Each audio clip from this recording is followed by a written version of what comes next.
hablar con ustedes. Tomen asiento, pónganse cómodos, relájense. Y qué privilegio es estar aquí con ustedes. La verdad es que no puedo necesariamente hablar por la familia Jones, pero si me imagino,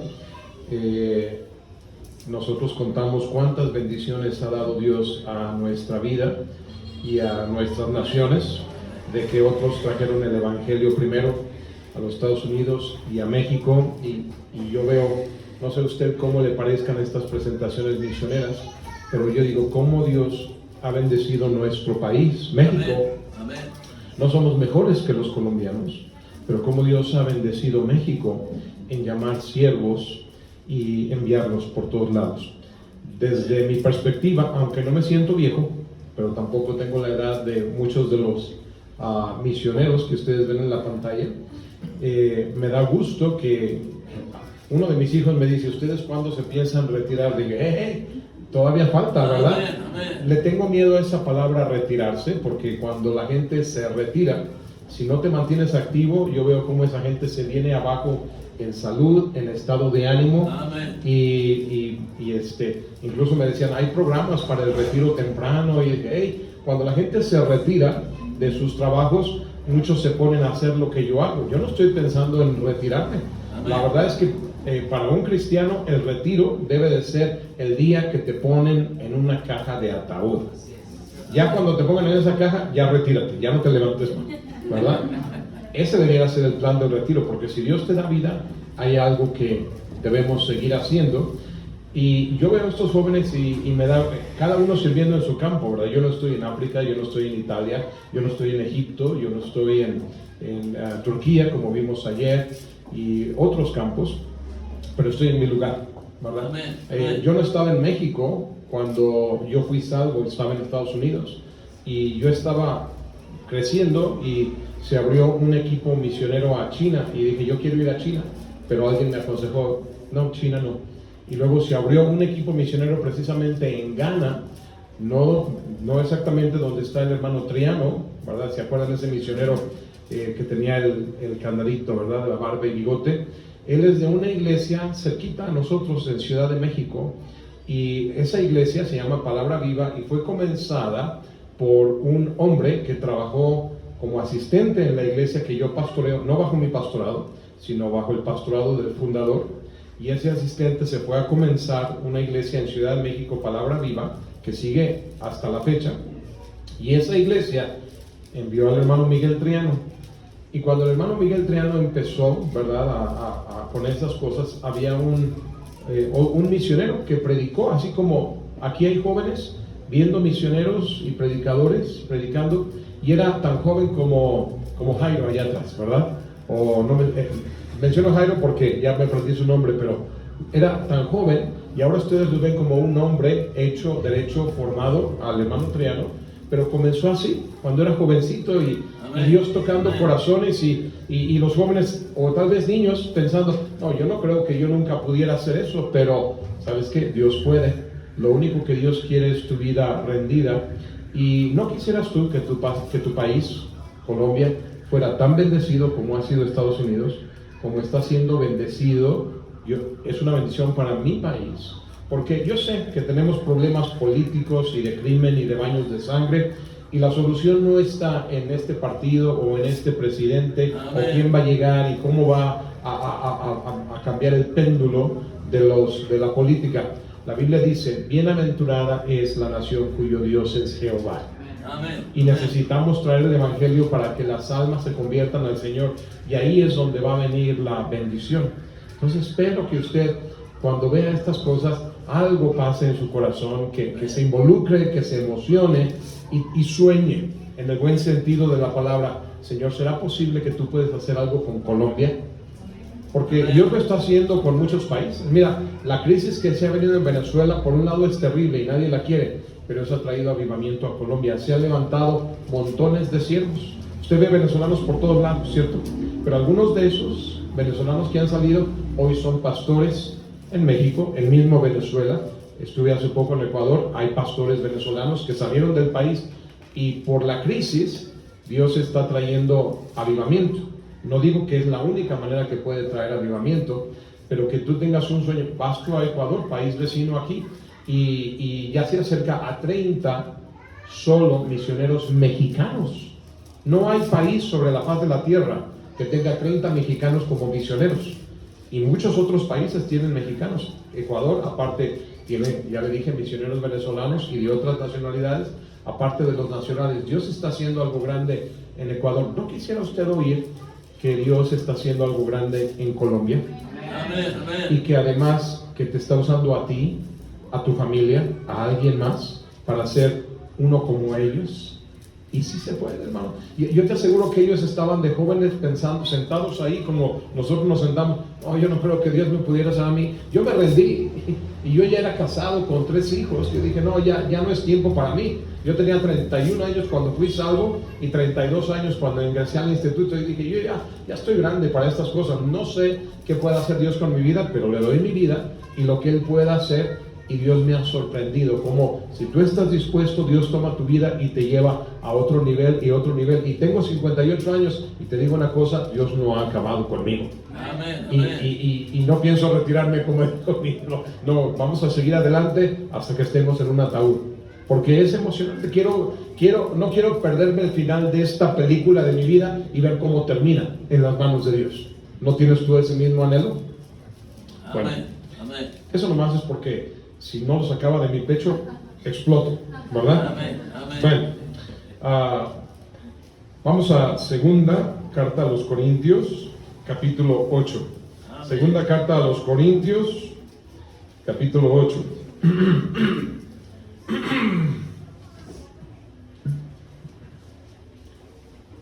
Y sígame con su vista. Voy a leer a partir del versículo 1, segunda de Corintios, capítulo 8. Y note, ¿a quién está escrita la carta? A los Corintios, ¿verdad? No es la primera carta, es la segunda carta. Hay una gran diferencia entre la primera carta y la segunda carta. La primera carta, Pablo escribe a los Corintios para reprenderlos porque eran una iglesia bien carnal. Ahorita, si el tiempo me lo permite, le reviso algunas de las carnalidades o problemas que había en Corintio. Y a mí me gusta, no sé, ¿verdad? Ahí veo en la pantalla un mapa, a ver si logro, no, porque está apuntando a Asia, si fuera Europa, ¿verdad? Podríamos describirle, pero si usted puede imaginar en su mente un mapa de Europa, hay 3 penínsulas principales. ¿Qué es una península? Es un brazo que sale del continente, ¿verdad? ¿Hay penínsulas aquí en Colombia? No, ¿verdad? Bueno, pero es un brazo de tierra que se extiende de la tierra principal como si fuera una isla, pero no es isla porque una isla está sola y la península es como si fuera una isla pero pegada, ¿verdad? Es un brazo. Entonces, por ejemplo, nosotros hablamos el español porque gente salió de la península ibérica, donde está España y Portugal, ¿verdad? Esta es la península ibérica, ¿verdad? Y lo vemos hacia el océano Atlántico. Bueno, de ahí llegaron los españoles y por eso hablamos el español. Luego vimos a uno que es misionero en Italia. Y Italia sí la conoce, ¿verdad? Usted sabe que si va a Europa hay un país que tiene forma de una bota, ¿cierto? Ese es Italia. Y curiosamente, en tiempos de Cristo y en tiempos de la carta de Pablo, los romanos, ¿verdad? Los italianos, los romanos, gobernaban el mundo. Eran el imperio que dominaba. Era un imperio que había conquistado al imperio anterior, que eran los griegos, o también llamados macedonios. Esos griegos y macedonios están en otra península no tan obvia, pero se llama la península de los Balcanes. Es así como un cono, más o menos. Antes de llegar a Turquía está la península ibérica. Yo lo estoy poniendo como si yo lo viera, ¿verdad? Pero península ibérica, la itálica, y luego los Balcanes, y luego por acá Asia. Los Balcanes es donde está Grecia y otros países, antiguamente Yugoslavia. Bueno, ahí está Macedonia hoy en día. Y en Grecia estaba la ciudad de Atenas y de Corinto. Eran griegos, hablaban el griego todos ellos. Y más arriba de Grecia y Atenas, Grecia es la nación, pero Atenas y Corinto son ciudades. Tesalónica es otra ciudad. Más arriba estaba Macedonia. El papá de Alejandro Magno se llamaba Felipe Macedón. Eran reyes, ¿verdad? Cuando habían conquistado. Y hay una ciudad principal en Macedonia que se llamaba Filipos, en honor a Felipe, padre de Alejandro Magno, que fue un rey a nivel mundial por corto tiempo. Cuando Pablo va a hablar aquí a los corintios, les habla de los cristianos que viven más al norte. Entonces, todo eso es un poquito de contexto, ¿verdad? A mí me gusta la geografía y para que usted vea que lo que dice la Biblia es histórico, es real, no son fábulas. Pero además de lo histórico y lo geográfico, luego los principios ya que vienen de la mente misma de Dios, ¿verdad? O sea, es real. Lo que Dios está, cómo Dios combina los acontecimientos históricos reales de tu historia, de nuestras naciones, con su mente, con sus propósitos. Pues con eso en contexto, Pablo escribe a los Corintios y les dice, capítulo 2 de Corintios 8:1, dice: asimismo, hermanos, y son hermanos, ¿verdad? Son cristianos, os hacemos saber la gracia de Dios que se ha dado a las iglesias de Macedonia. ¿Se acuerdan? Más arriba, Macedonia, al norte de los Corintios. Les habla de los cristianos que viven más arriba, ¿verdad? Es como decirle, mira, hermanos colombianos, quiero darle testimonios de las iglesias de México o de Estados Unidos, más al norte. ¿Qué está pasando allá? Que en grande prueba de tribulación, hay tribulación, ¿verdad? Hay sufrimiento, hay dolor, pero al mismo tiempo dice la abundancia de su gozo. Pareciera paradójico, pareciera contrario, ¿verdad? Tribulación y gozo al mismo tiempo, sí. Amén. Y fíjate, su profunda pobreza, porque en este momento imperan los romanos. Ellos habían sido el imperio anterior. Los romanos, cuando conquistaron a los griegos, los pusieron bajo yugo, y toda aquella opulencia que tenían cuando estaba Felipe y Alejandro Magno, ahora se convirtió en pobreza, porque ¿a qué manos fue a parar la riqueza ahora? A los romanos. Ajá. Entonces ellos están en profunda pobreza, y peor aquellos que son cristianos, ¿verdad? Profunda pobreza, pero ¿qué pasó en esa profunda pobreza? Abundaron en riqueza. Parece paradójico, otra vez. Tribulación, gozo. Profunda pobreza, pero abundan en riqueza. ¿Riqueza de qué? De su generosidad. ¿Sabes que a veces los que son más generosos son los que menos tienen? Amén. Amén. Y a veces los que más tienen son bien, en México decimos codos, Amén. ¿verdad? ¿Entienden eso? Avaros, agarrados, codiciosos. Continúa Pablo, versículo 3: pues doy testimonio de que con agrado han dado conforme a sus fuerzas. ¿Tú puedes dar conforme a tus fuerzas? ¿Qué es eso? A ver, mañana se va a tomar la promesa de fe, y yo creo que yo puedo dar, ¿verdad? Se decía, yo también me confundo con los números colombianos, pero por decir 100,000 pesos, eso nos suena como un número gigantesco a los demás, pero no es mucho, ¿verdad? Le quitas los 3 ceros, a ver, quedan 1,000 y lo divides entre 4, son $25, ¿verdad? 100,000 pesos, no es muchísimo. Bueno, o algunos dirán, bueno, 100,000 pesos semanales puede ser un sacrificio, pero es dentro de mis fuerzas, puedo darlo. Alguien puede echar números y dice, ellos eran muy pobres y dieron conforme a sus fuerzas, y dice, a lo mejor tú que tienes trabajo, 100,000 pesos no es tan problemático, pero uno que está desempleado, wow, es un gran reto.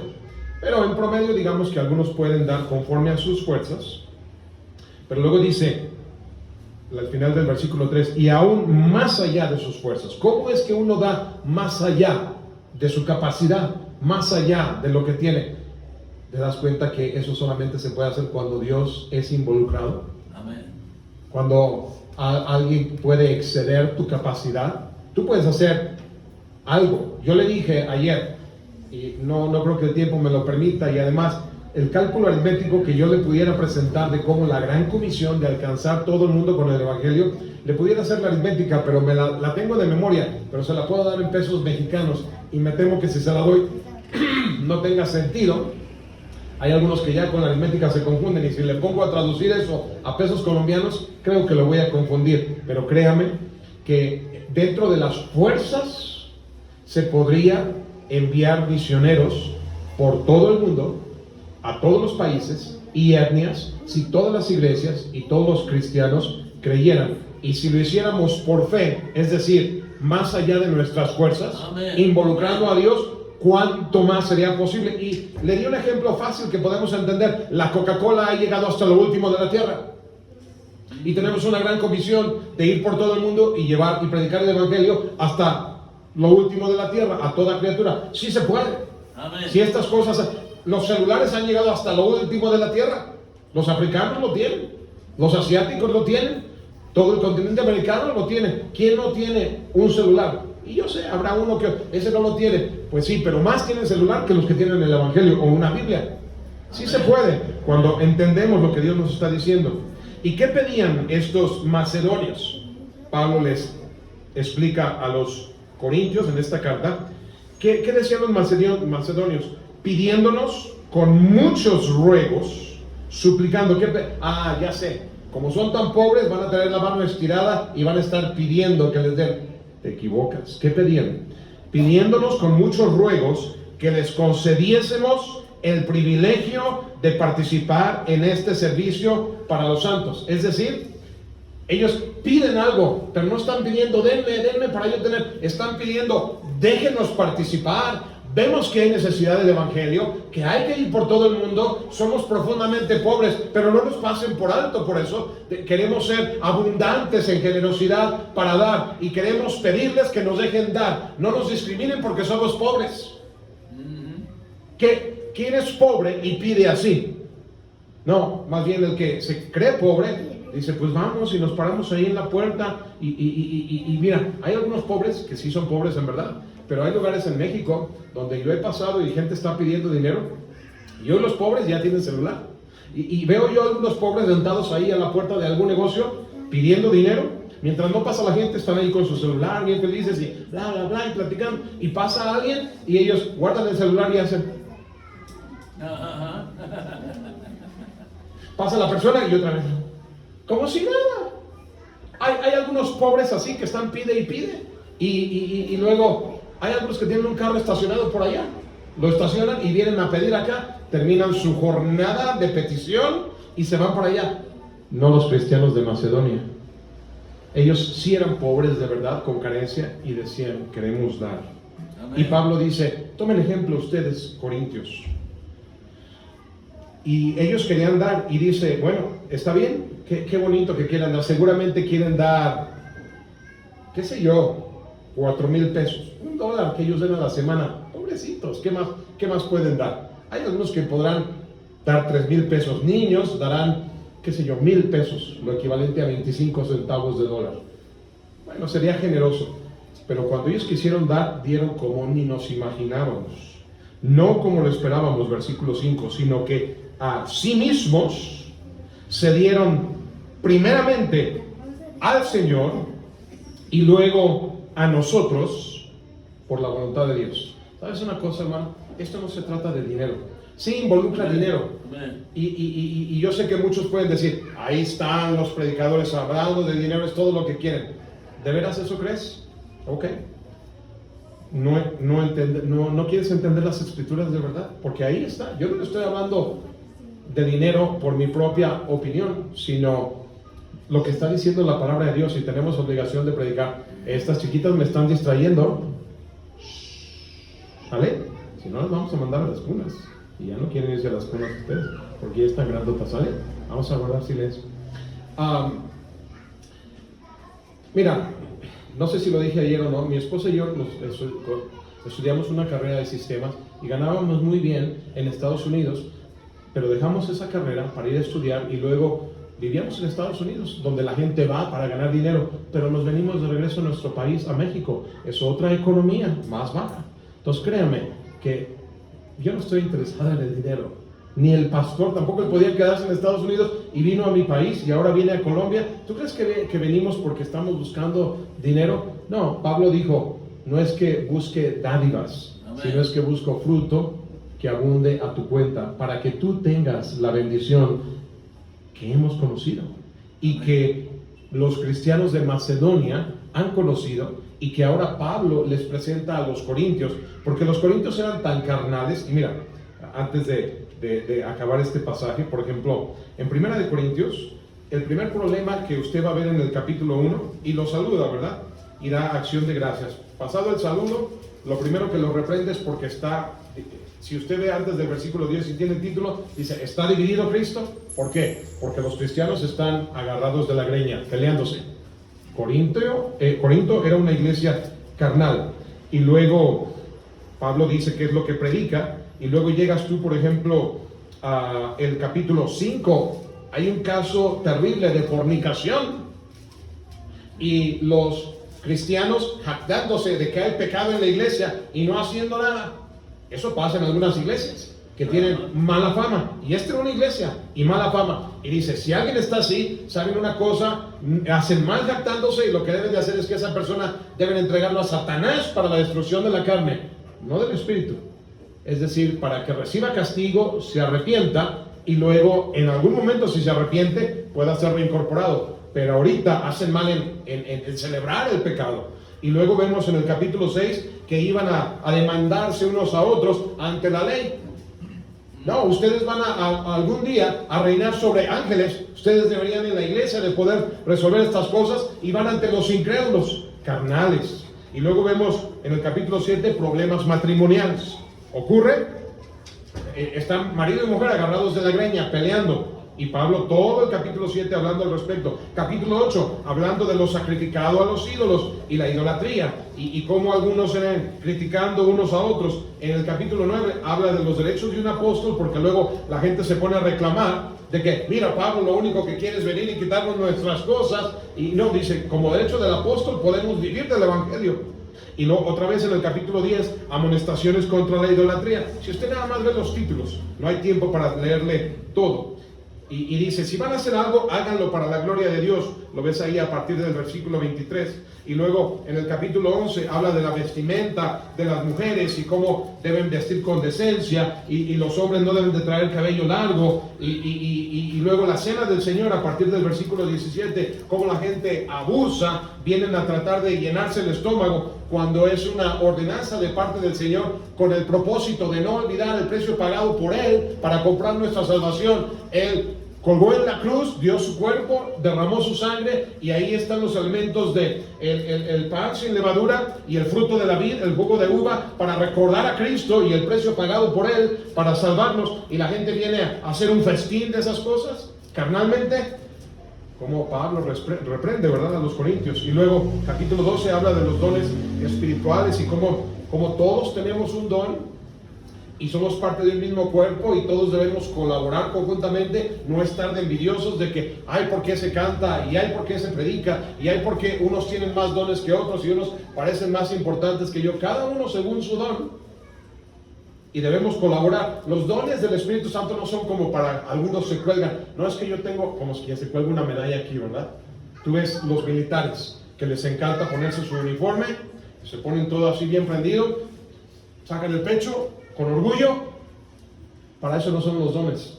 Amén. De colgarse una medalla de que yo tengo don de lenguas, y yo tengo don de sanidad y golpear a alguien en la frente, y yo tengo don de esto y aquello.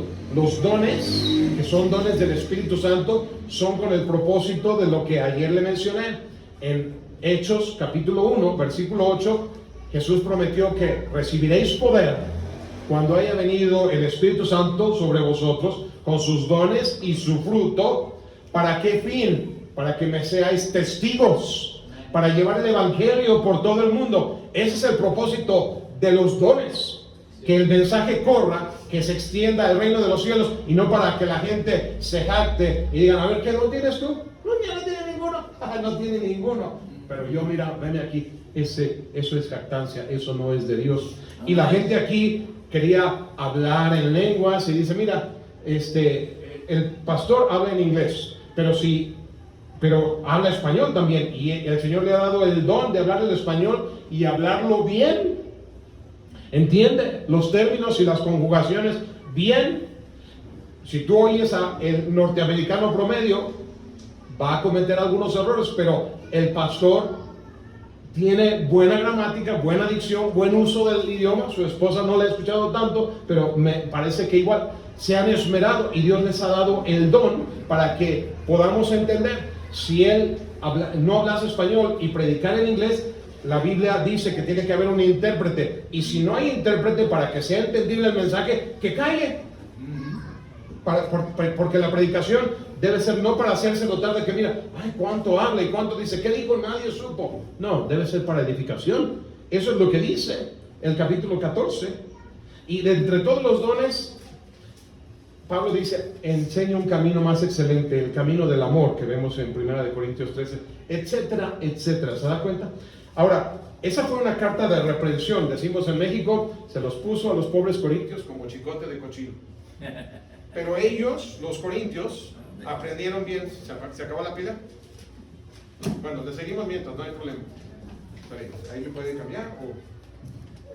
Pero en la segunda carta a los corintios, los corintios sí hicieron caso a la reprensión de Pablo y sí cambiaron. Y Pablo les está alegre, ¿verdad? Por ejemplo, donde en 2 de Corintios lo vi por ahí, creo que es en el capítulo 7, usted puede ver el título que dice, en el capítulo 7 dice ahí un título, regocijo de Pablo al arrepentirse los corintios. Respondieron bien, hicieron caso al predicador.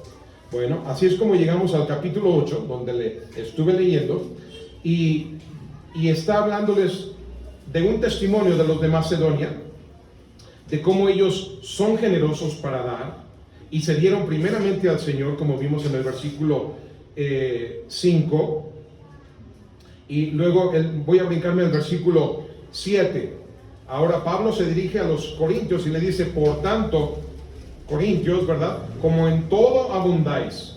Ya he visto que los corintios crecen en fe, crecen en la palabra, en el conocimiento de la palabra, crecen en ciencia o conocimiento, crecen en solicitud. ¿Qué significa esa palabra? En disposición.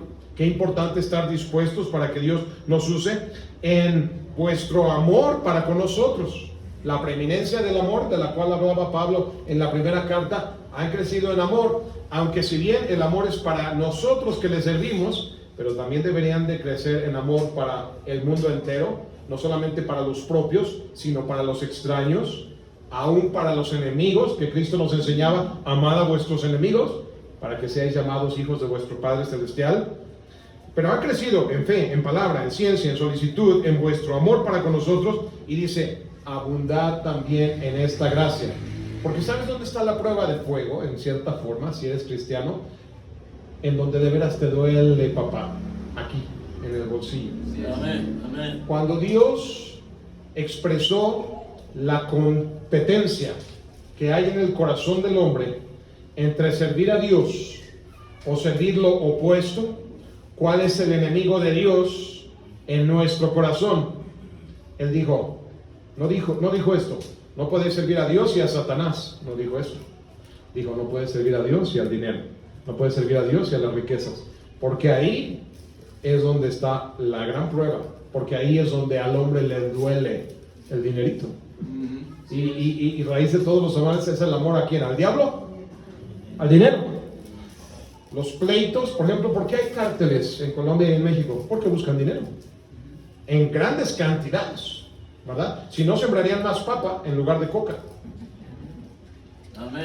¿Por qué Rusia quiere invadir a Ucrania? Pues porque quiere agarrar más recursos, ¿verdad? La frontera está aquí entre dos países. El de acá dice, no, es que yo quiero la frontera más para acá para tener más de lo tuyo. Y el otro dice, no se va a poder. ¿Qué te parece si mejor la movemos para acá? Y son recursos. Es el amor a los recursos, es el amor a la riqueza, la que es la raíz de todos los males. ¿Cuál es una de las razones principales por las que marido y mujer pelean? Por dinero. Socios, padres e hijos, dame más. Oye, no hay dinero que te alcance. El dinero y el dinero y el dinero. Y Pablo dice a los corintios, han crecido bien en fe, en palabra, en ciencia, en solicitud. Pero corintios, hay un detallito donde todavía andan cojeando de esa pata, y es el asunto de la gracia de ser generosos y dar. No hablo como quien manda, sino para poner a prueba No es que yo le esté diciendo, tienen que dar, aquí es el comunismo, y si no dan, va a venir aquí el partido comunista chino y les va a expropiar su casa, les va a expropiar el carro, va a quitar la propiedad privada. No, eso no es cristiano. Cristo no es ningún comunista. Amén. Porque el comunismo mata. El siglo pasado el comunismo mató 100 millones de personas. Para que no se confunda, como muchos dicen, Cristo es el primer comunista. Estás totalmente equivocado. Amén. Amén. No pienses que porque los cristianos tenían todas las cosas en común, que Cristo o el cristianismo es comunista. Es todo lo contrario. Más bien te pregunto, ¿por qué los comunistas prohíben la Biblia? Si son tan cristianos. ¿Por qué las izquierdas empiezan a negar visas a misioneros para no llegar al país? Si son tan cristianos en su cosa de edad. Digo, ellos deberían ser los primeros promotores de Cristo. Si la izquierda y el comunismo, ellos deberían ser los primeros. Pero son asesinos, expropian. No, Pablo dice, no hablo como quien manda. Es bueno dar y es bueno compartir y repartir, pero de corazón generoso y voluntario. Amén. A la manera que Cristo nos da y nos da a manos llenas. Amén. A propósito, Dios está a favor de la propiedad privada, porque Dios reparte y da tierras y tiene una mansión preparada para nosotros, y dice que no codiciemos los bienes de nuestro prójimo, ¿cierto? Entonces Él reconoce que el prójimo puede poseer bienes y no que hay que quitarle los bienes de tal manera que nadie codicie. No.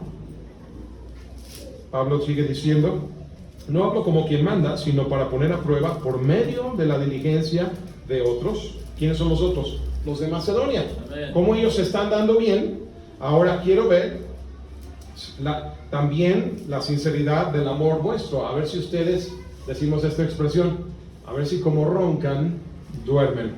Porque veo que se han arrepentido de todos sus pecados, que les mencioné en la primera carta, y van mejorando, pero todavía no llegan a la marca. Todavía siguen necesitando crecer. ¿Cómo vamos hasta aquí, mis hermanos? ¿Saben qué?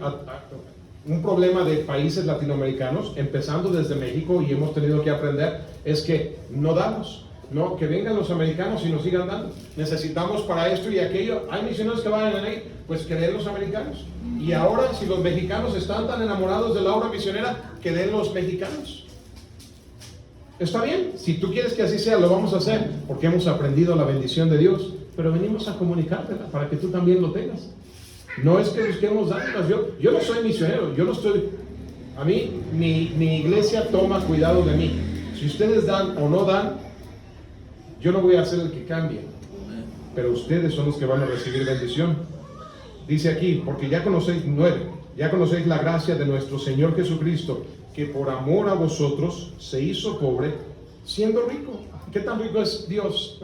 Es el dueño de la tierra y su plenitud, el dueño de todo el universo. Siendo rico, se hizo pobre para que vosotros en su pobreza fueseis enriquecidos. No se trata de lo material, hermano, se trata de tu vida, que nos demos nosotros primeramente al Señor. Amén. Pero el dinero es tan solo una mera prueba de nuestro corazón para con Dios. ¿Sabes por qué? ¿Tú crees que a Dios le interesan los pesos colombianos? ¿De veras? ¿Tú crees que a Dios le interesan los pesos mexicanos? ¿Tú crees que a Dios le interesan los dólares? Son papel. ¿Tú crees que a Dios le interesan monedas de oro cuando el cielo, las calles del cielo están llenas de oro? Los cimientos son de piedras preciosas, las puertas son de perla. ¿Tú crees que Dios quiere tu dinero? Lo que Dios quiere es lo que el dinero representa en tu vida. ¿Qué representa el dinero? El dinero representa la vida, porque tú te lo ganas con el sudor de tu frente. Es tu tiempo, es tu vida. El dinero representa tu vida y por eso te cuesta trabajo darlo. ¡Ey! ¡Es mi vida! Me cuesta, tengo que ir a trabajar 8 horas diarias, 6 días a la semana, 5 o 6 días a la semana. ¿Cómo lo voy a dar así nada más? Estoy dando mi vida, estoy dando mi semana. ¿A quién se la voy a dar? Y hay quienes, sin ningún reparo, se la dan al cantinero o se la dan a quien produce el aguardiente. Y por eso esas casas son sumamente ricas. Pero cuando se trata de Dios, no le dan nada. Se acostumbra aquí ir a un restaurante y pagar propina al mesero, un 10% en Colombia, ¿me entienden? Más o menos. Si te sirve bien, ¿le das la propina o no le das la propina? El obrero es digno de su salario. ¿Se la damos Y a veces hasta nos sentimos tan felices que le damos hasta un extra, ¿verdad? Y si no se lo das, ¿no te da vergüenza? Amén. Aquí me dijeron que hay un restaurante que a la salida, en Bogotá, que a la salida suena la campana. Y la gente de adentro, ¿qué significa la campana? Significa que si alguien dio propina, los meseros suenan la campanita. Y si alguien no dio propina, o sea, la campanita es una manera de celebrar, ¿verdad? Me dijeron que hay un restaurante aquí en Bogotá. Porque los meseros, y no te da gusto que si alguien te sirve con gozo, que tú también Amén. seas de bendición a quien te sirvió. Y no reparamos en pagar a quien tenemos que pagar si somos honestos, pero ¿por qué nos cuesta tanto trabajo darle a aquel que todo nos lo da? Tú no estás dispuesto a darle el diezmo, y yo sé que hay un programa por ahí, aquí en Colombia, que dicen que el diezmo no es bíblico o que no es para nosotros hoy en día. Es una mentira, ahorita se lo voy a comprobar. Pero el diezmo es la vida, el dinero es la vida, el dinero representa lealtad. El dinero representa obediencia porque Dios nos manda darlo. El dinero representa sumisión. Alguien en autoridad pone a alguien en sumisión y se pagan tributos. Y nosotros al dar al Señor mostramos nuestra sumisión a su autoridad. El dinero representa devoción. El dinero representa entrega del corazón. Y eso es lo que Dios quiere de ti. No porque le importe tu dinero. Y dice que traigas los diezmos al alfolí para que haya alimento en mi casa. ¿Cuál es la casa de Dios? Usted lo puede checar, 1 Timoteo 3:15, le dice Pablo a Timoteo para que sepas cómo conducirte en la iglesia, la casa de Dios, columna y baluarte de la verdad. Los diezmos se traen a la iglesia. Ahora, los diezmos no son para los misioneros. Los diezmos no son para causas sociales, los diezmos son para que haya alimento en la iglesia, para el mantenimiento de la obra. Amén. Ahora, si usted piensa que no hay que dar diezmos hoy en día, porque eso es del Antiguo Testamento y de la ley, se equivoca. Ayer lo llevé a Éxodo con el tema de Moisés. ¿Dónde se dio la ley? ¿En qué libro de la Biblia? En Éxodo. Ahí empieza la Biblia con Génesis. Y en Éxodo se dio la ley, ¿cierto? Bueno, si el diezmo es de la ley en adelante y terminase con el Antiguo Testamento, una pregunta: ¿por qué tanto Abraham como Jacob dieron diezmo de todo? Y usted lo puede ver, ¿verdad? Se lo leo rápidamente. Por ejemplo, en Génesis, capítulo, anótelo y chéquelo luego, capítulo 14, versículo 20, dice: y bendito sea el Dios Altísimo que entregó a sus enemigos en tu mano, y Abraham le dio los diezmos de todo. ¿Él lo hizo por cumplir con la ley? Absolutamente no, porque no había ley. En Génesis no había ley. Y luego más adelante, Jacob en el capítulo 28 y el versículo 22 dice: y esta piedra, él puso un altar que he puesto por señal, será casa de Dios en Betel, y luego lo llamó el Betel, y de todo lo que me dieres, el diezmo apartaré para ti. ¿Se da cuenta? El diezmo es previo a la ley, por supuesto, es durante la ley, eso no tengo que probarlo porque todo el mundo lo sabe, pero también es posterior a la ley. En el Nuevo Testamento, si usted ve en Mateo es Antiguo o Nuevo Testamento. Nuevo Testamento. Vaya a Mateo 23. Y Mateo 23, Jesús está acusando a los líderes religiosos, escribas y fariseos, ¿verdad? Y ahí hay una serie de ayes, ay de vosotros, escribas y fariseos, y los reprende, y, ¿verdad? Vuelvo a usar la expresión, se los pone como chicote de cochino por ser hipócritas. Pero mira el versículo 23, Mateo 23, está fácil recordar, ¿verdad? 23. Ay de vosotros, escribas y fariseos, hipócritas, ¿porque qué? Diezmáis, dan el diezmo. Y algunos dirían, bueno, sí, es que ellos no viven según el Nuevo Testamento, sino según el Antiguo Testamento. Pero Jesús, ¿verdad?, está hablándoles y dice, sí, diezman de lo que ellos reciben, de la menta, del eneldo, del comino, o sea, cosas materiales, provisiones materiales, y luego les reprende.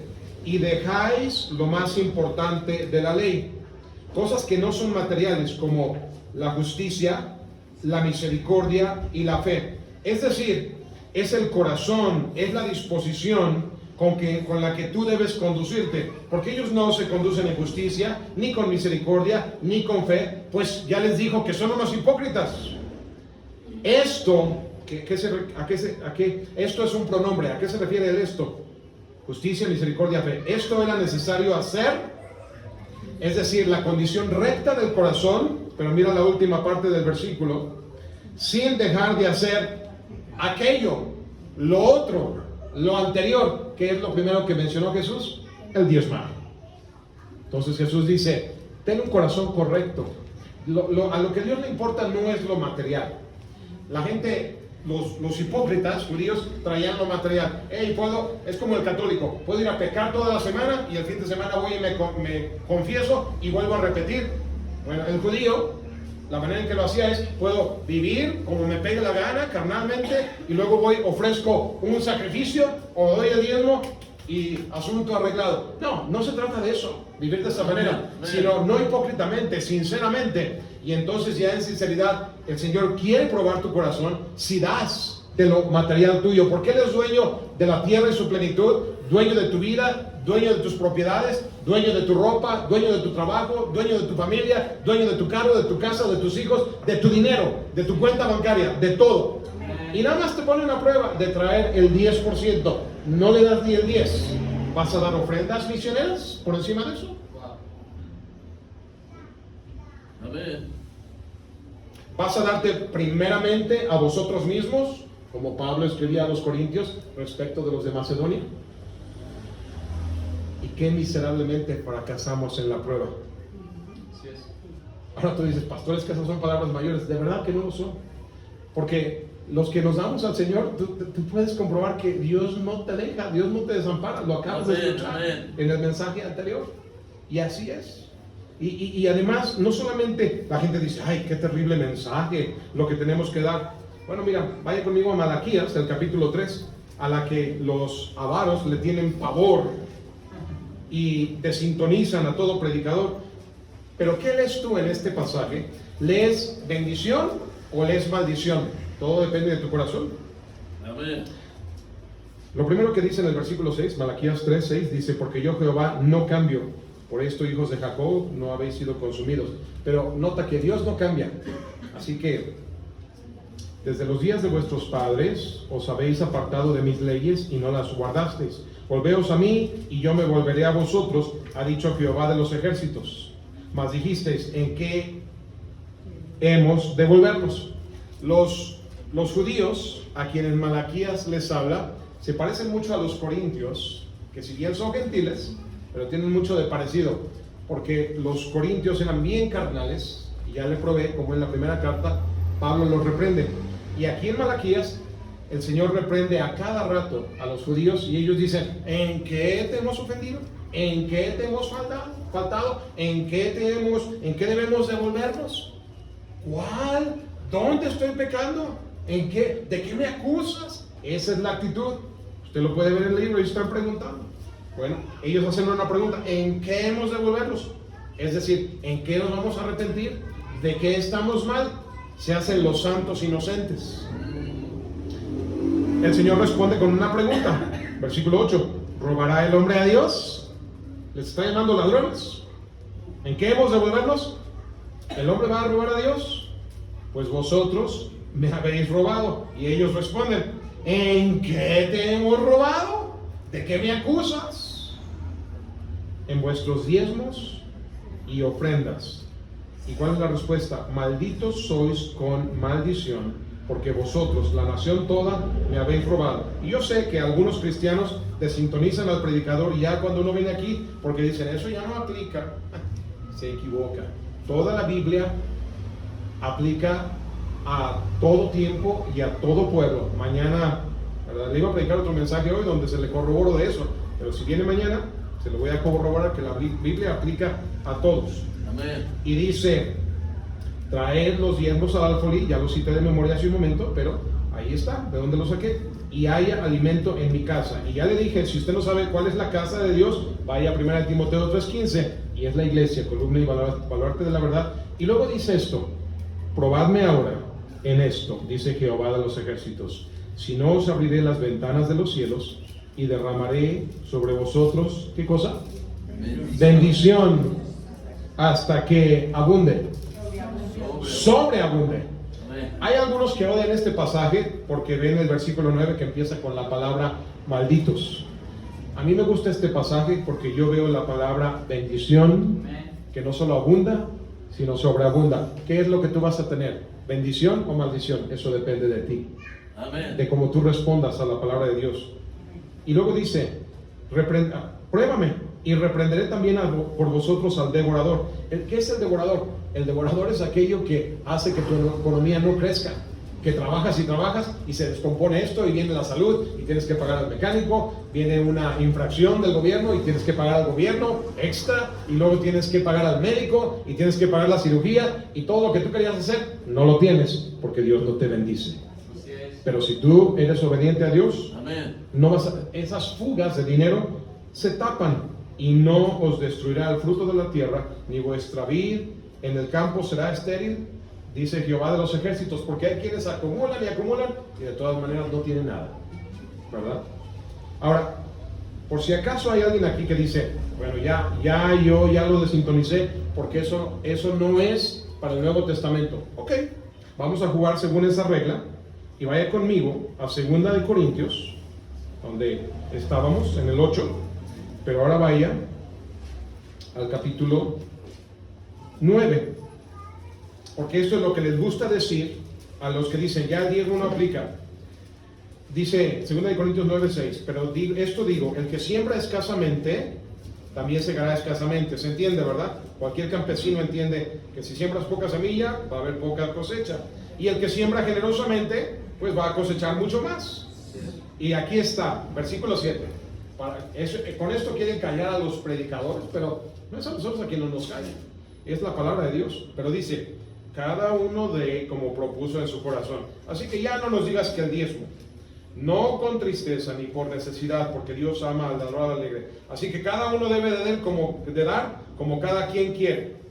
Bueno, porque dicen que ya no estamos bajo la dispensación de la ley, sino de la gracia. Ok.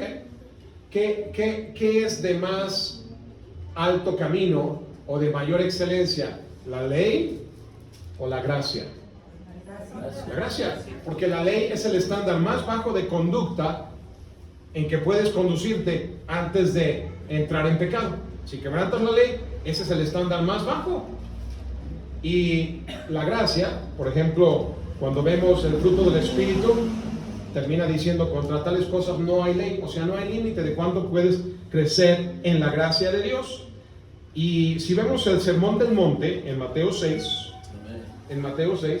ya voy a terminar porque es profundo este tema, pero espero les sea enriquecedor. Jesús en Mateo 5,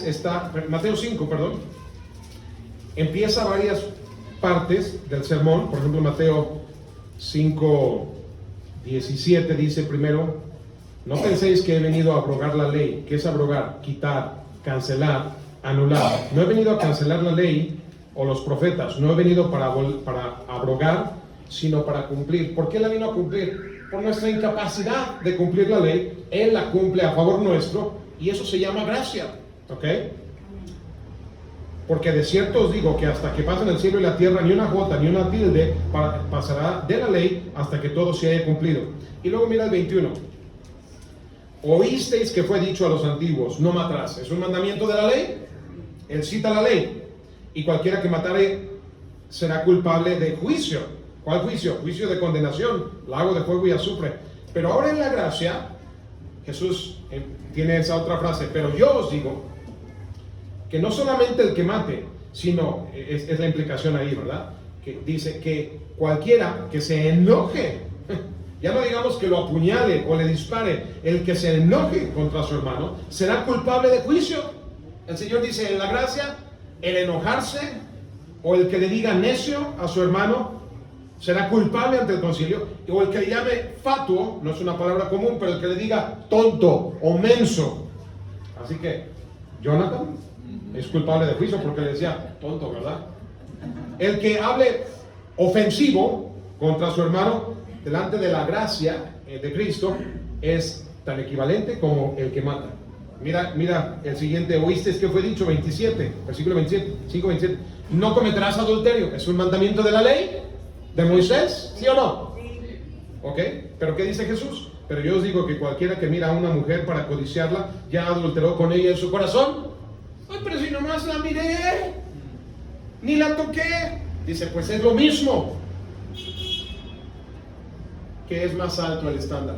¿La ley o la gracia? Y así puede usted ver. Otros, oíste que fue dicho. Bueno, si en la gracia tú dices, cada uno dé como propuso en su corazón, ¿vas a proponer menos que la ley, que es el diezmo y las ofrendas, porque también así lo dice Malaquías, o vas a proponer aún más? El diezmo es la mínima base, la décima parte de tu incremento, y de ahí hay que dar para arriba. Uy, no, esta cristiandad se está poniendo muy costosa, pastor. Bueno, por eso muchos no quieren a Cristo. ¿Y cómo terminan esta vida? Oh, pero si le creyeras a Cristo, si probaras lo bueno y dulce que Él es.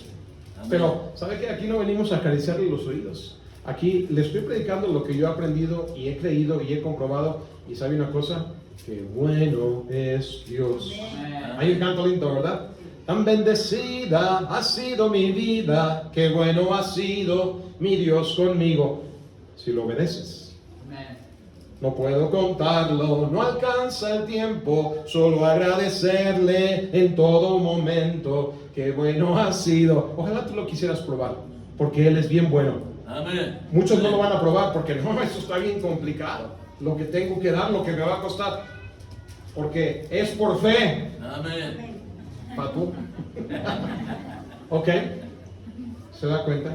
Hermano, termino. Hay que darnos primeramente al Señor, como lo hacían los cristianos de Macedonia. Eso es lo que Pablo le dijo a los corintios. Sí, hay que dar tus diezmos y tus ofrendas para que la obra corra, y donde creas una necesidad, da. Al que te pida, dale.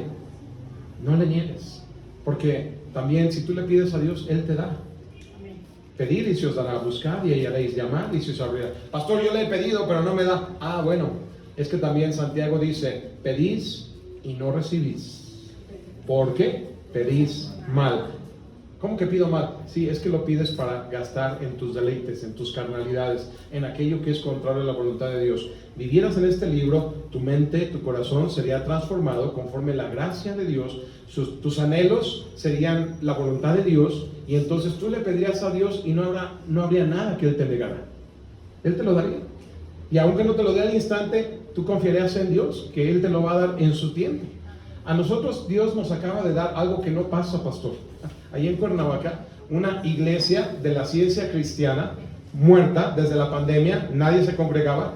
Y en México, cuando tú tienes una propiedad de cierto año para atrás y tú afilias o registras tu iglesia del gobierno, el predio, la propiedad pasa a ser propiedad del gobierno federal. Te permiten el uso. Todas las iglesias católicas desde Benito Juárez pertenecen a los Estados Unidos mexicanos, pero no se las expropia mientras ellos estén usándola para ese propósito. Y así la iglesia donde yo estoy. Y lo mismo estos cristianos de la ciencia cristiana, que es una falsa doctrina, muerta.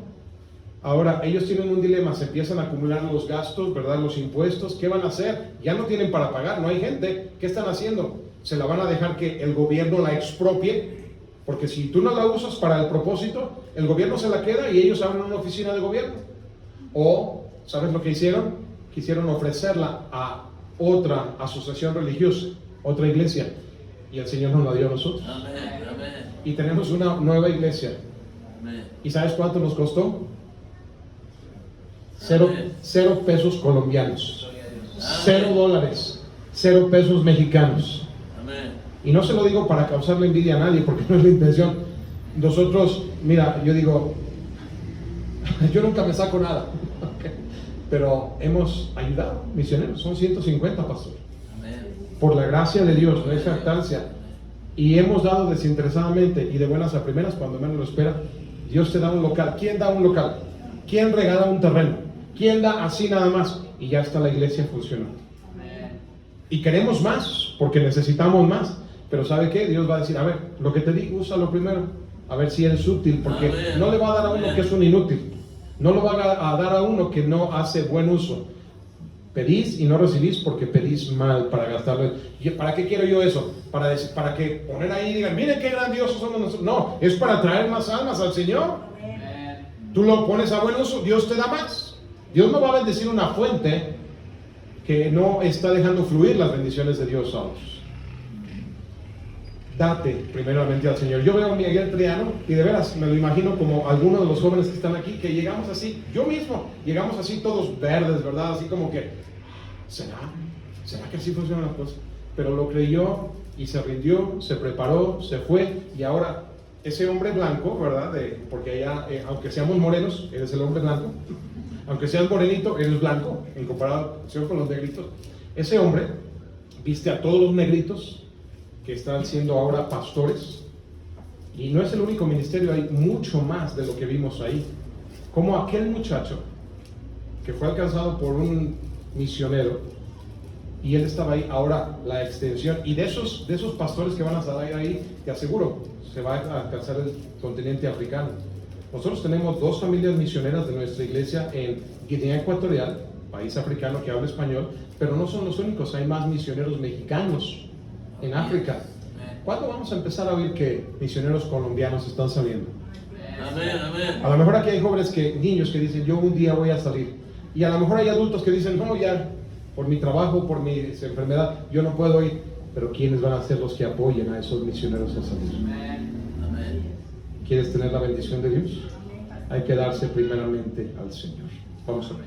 Padre nuestro, gracias te doy, mi Dios, por tu palabra viva, eficaz, más cortante que toda espada de doble filo.